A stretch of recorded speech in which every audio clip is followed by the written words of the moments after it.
जय हिंद दोस्तों। आज देखेंगे मौर्य वंश के जो अगले शासक हैं उनके बारे में अध्ययन करेंगे। मौर्य वंश आप पढ़ चुके हैं, जिसकी स्थापना सबसे पहले चंद्रगुप्त मौर्य ने करी है।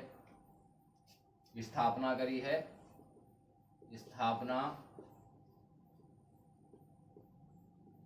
चंद्रगुप्त मौर्य। चंद्रगुप्त मौर्य बैठा है 322 में, 322 ईसा पूर्व। ये सबसे पहले मौर्य वंश की स्थापना करने वाला चंद्रगुप्त मौर्य है। ये पढ़ चुके हैं आप 322 ईसा पूर्व में। और कैसे चाणक्य की सहायता से, विष्णुगुप्त कौटिल्य जिनको कहा जाता है उनकी सहायता से, और घनानंद को पूरा नष्ट कर दिया और 322 ईसा पूर्व राजगद्दी, मगध की राजगद्दी पर बैठ गए हैं। और ये बैठे हैं 322 ईसा पूर्व, और इसके बाद इनकी मृत्यु हो जाएगी सरबड़ बेलगोला कर्नाटक में 398 ईसा पूर्व। उसके बाद इनका बेटा बैठेगा, इनका बेटा बैठेगा जिसका नाम है बिंदुसार। तो बिंदुसार को आज पढ़ेंगे हम।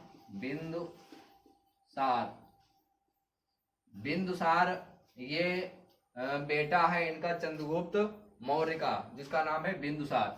और बिंदुसार इसको कहा जाता है, और ये बैठा है 298 ईसा पूर्व। मगध की राजगद्दी पर बैठा है।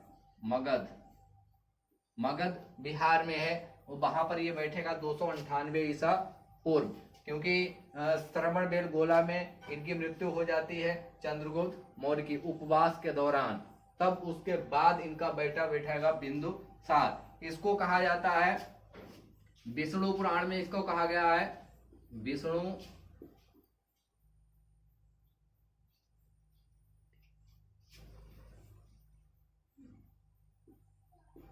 वायु पुराण में इसको कहा गया है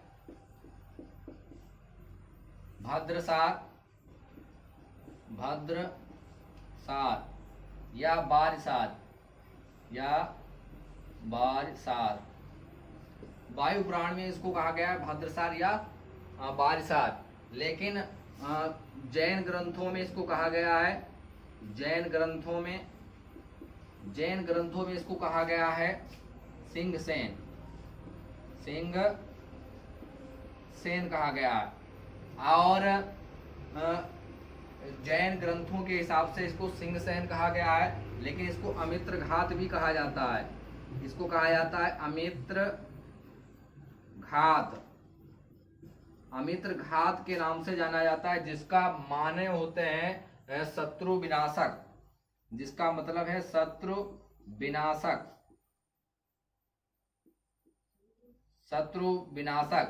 अपने शत्रुओं का विनाश करने वालों को कहा जाता है अमित्र घात। तो अमित्र घात इसको कहा जाता है बिंदुसार को। और जो इनका वर्णन जो किया है स्ट्रैबो के हिसाब से, स्ट्रैबो लेखक जो है स्ट्रैबो, इनके हिसाब से जो डायमेकस आया है, सीरिया के जो नरेश हैं, सीरिया के नरेश एंटियोकस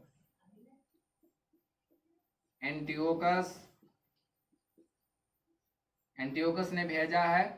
सीरिया के जो नरेश हैं डायमेकस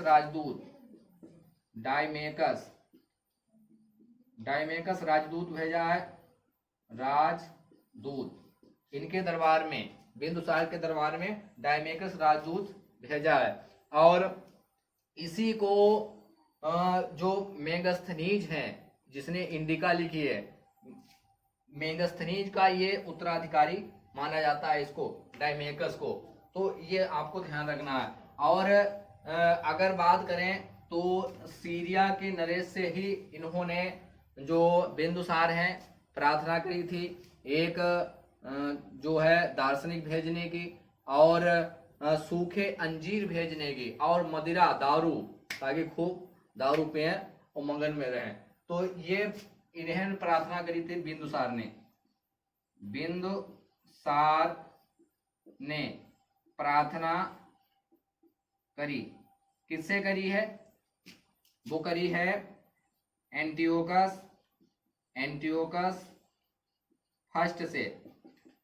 एंटियोकस फर्स्ट से कहा है कि भैया हमरे लिए सूखे अंजीर और दारू, शराब, मदिरा जिसको कहा जाता है, और एक दार्शनिक भेज दो, हमको इन चीजों की बड़ी आवश्यकता है। ठीक है, तो ये बिंदुसार ने कहा है। और बिंदुसार को 16 जनपदों का जो विजेता बताया है वो बताया है तारानाथ, बौद्ध विद्वान तारानाथ, बौद्ध विद्वान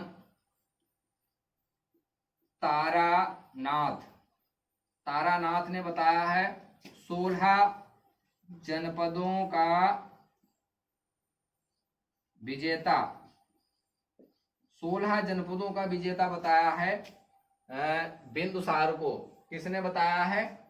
ये बताया है बौद्ध विद्वान तारानाथ ने।